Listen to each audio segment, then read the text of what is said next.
of the automobile is the fabric of Americana. I don't look at it that we sell cars. We provide transportation and services to our customers.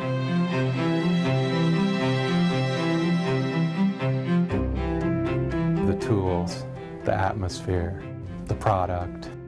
I've lived in a lot of parts of this world, and you will not find a finer place to come to work than the West Hills Autoplex.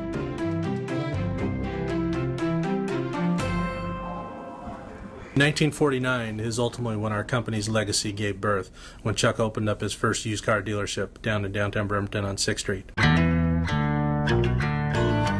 He did something that nobody did back in the day. Chuck would put a 30-day warranty on every one of his used cars. You had a problem with that car 2 weeks out, you bring it back, Chuck was standing at the door, handled you. I think Chuck's competitors thought he was nuts. He was a handshake guy. You could handshake with him and that was the deal. He bought several pieces of property without a contract. It was a handshake, and that just tells you a little bit about him and his family. It's amazing, you know, I watch the evolution of it, and I still sometimes think, how did it happen? The core values of our company are based on the beliefs of one man, that you do business with a handshake and you do the right thing. And it doesn't matter what the profit is, as long as you have a good customer, you'll always have profit. People don't really care about how much you know until they know how much you care. I watched multiple times where Chuck was given awards in the community, and it was a real short speech. I love this community, Bremerton's done a lot for me, and I'm going to do a lot for Bremerton. The Admiral Theater, the YMCA. We're honored to have the Haselwood family name on our YMCA. Without that gift, without that investment, we wouldn't be here today with 21,000 of your neighbors enjoying this place. When we had a disaster during a big storm, we lost the roof of the library, and they were big supporters of Olympic College. They made a large contribution, and they got other people to help. These contributions create dynamic relationships for generations to come. I think that pretty well explains how Chuck felt. I mean, he gave you the sense that he cared, and that was real important to his success. He knew what to do, and we struggled, and then things just started turning around. I think competitors back in the day probably thought he was a little cuckoo and that he wouldn't be able to last. And here we are, 60 years later. I think we're doing okay.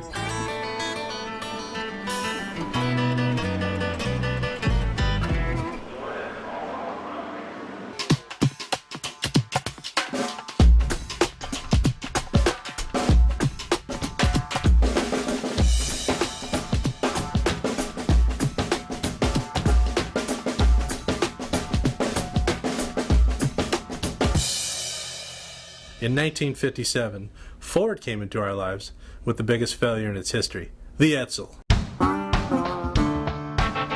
The Ford rep came to Bremerton, and they saw what Chuck was doing and the success he was having in the used car business, and they wanted him to be a part of Edsel and the new car business. The Ford rep told Chuck, Edsel's name is on this car. This car will last beyond Ford.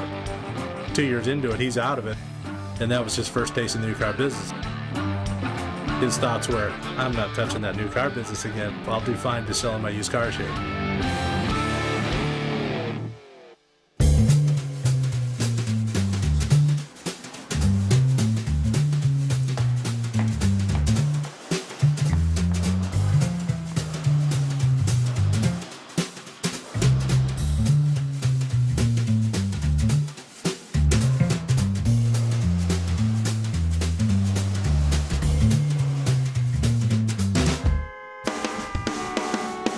In 1963, after Chuck had gone back to selling used cars and was happy doing that, and still smarting from the demise of Edsel, General Motors and Buick came knocking. Buick reps came to Chuck again, just as the Edsel guys did, and wanted him to become a new car dealer. This is at a time when Buick had had some success in the late 50s, but by 1963 was selling half and was struggling. They kind of looked at the Buick guy and kind of laughed at him and said, I'm doing pretty well in used cars. And here's what changed Chuck's mind when he saw the 1963 Buick Riviera. When Chuck saw that car, I think he realized the renaissance by Buick, which ultimately did happen. From 1963 on, Buick was setting sales records. He loved the Riviera. He drove that Riviera for 20 plus years. After many other franchises had come on board and our growth continued in our company, Chuck was still loyal to that Buick Riviera.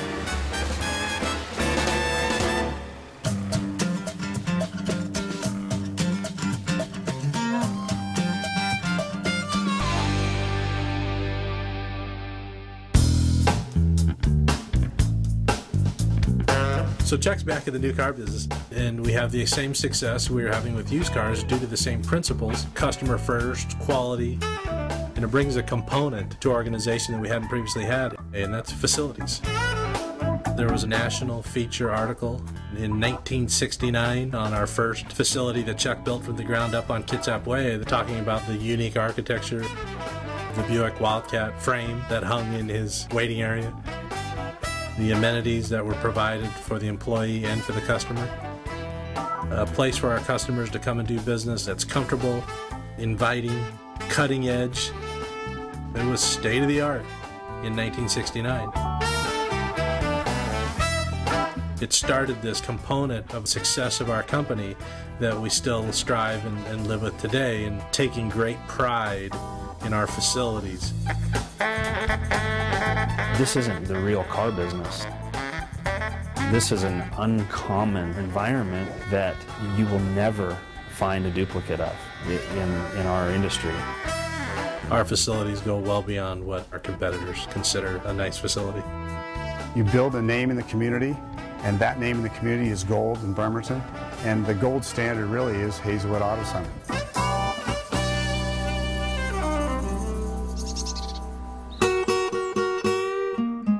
In 1973, things slowed down, literally, from 70 to 55 miles an hour with the oil embargo. American car manufacturers were building larger automobiles. The GM product was the only thing in our portfolio at the time. And along came a little car named Honda from Japan. Honda was the little car that could, and it did. Chuck had the hindsight to be in on the ground level and was awarded one of the first Honda franchises on the West Coast in 1974. Who would have ever thought that it would take the world by storm, but it did. I can remember our first load of Hondas, and there were about 10 cars on the truck, and they were icky brown and turquoise, just two colors. And they didn't stay on the lot very long, and we were waiting for the next load of cars. That was the start of the upward climb. That little car provided more growth for us that allowed us to open up the West Hills Honda dealership in an old gravel pit in 1985.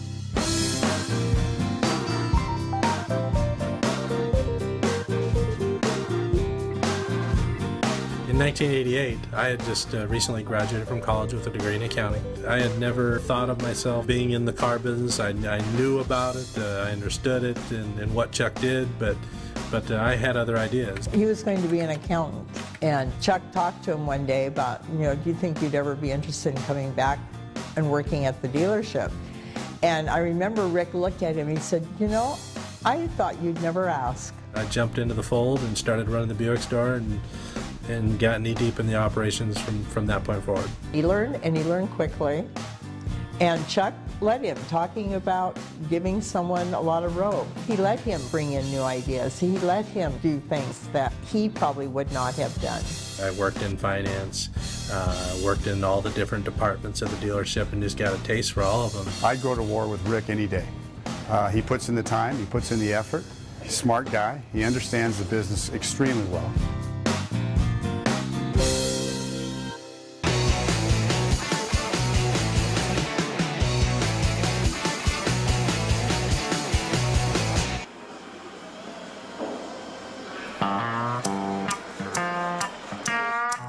The years of 1992 to 94, it got crazy.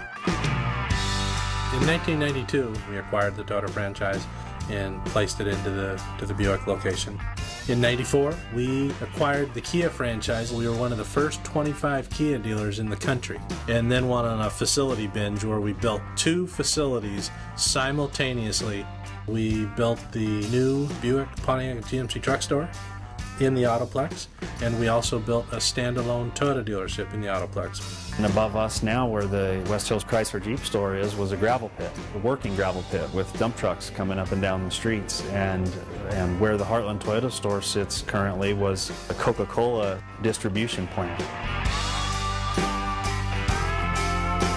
From 88 to 94 and the growth that occurred there, you know, we probably had 50 employees, 60 employees in 1988 versus close to 200 when we come out of 1994. It was crazy times. Back in the day, Chuck gave me a lot of rope, and during that time of crazy expansion development, I gave out a lot of rope too.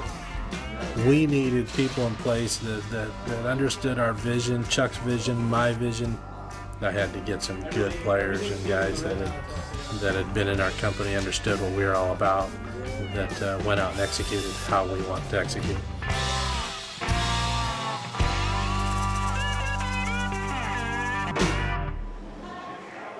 In 2000, another opportunity is provided to us when we purchased Oldsmobile Cadillac, kind of going back to our Etzel days. We bought Oldsmobile, and 45 days later they killed it. We had to litigate, which gave us a Chevrolet Cadillac store. So we built a new facility for Chevrolet Oldsmobile Cadillac.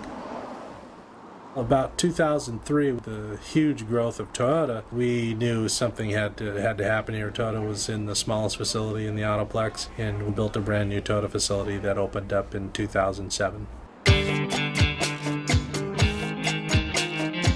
Chuck decided to put palm trees on the entryway coming in. I put the palm trees in, but it was Chuck's idea.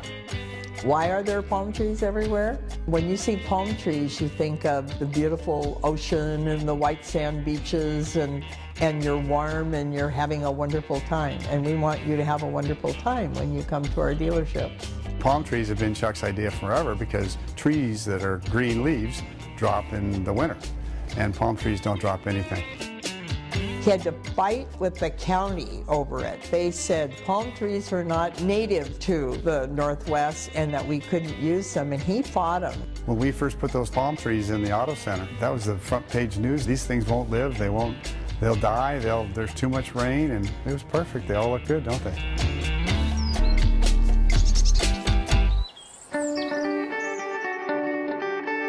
So we get the Toyota store in its new facility. We're seeing the fruition of the Autoplex coming together as a group. We've got all our franchises facility in play, and we have totally set the table for huge success in the future. And along comes 2008.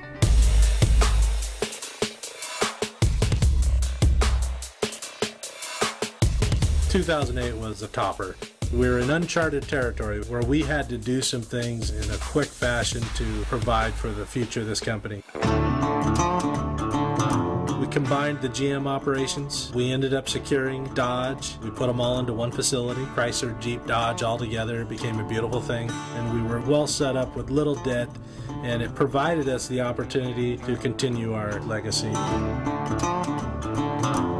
When times got tough, what it showed us is that our customers were still very, very loyal to our organization. And all of that customer satisfaction and the reputation of our company within the community helped us tremendously during those tough times. Having gone through and experienced the 08 recession, we are a much better company.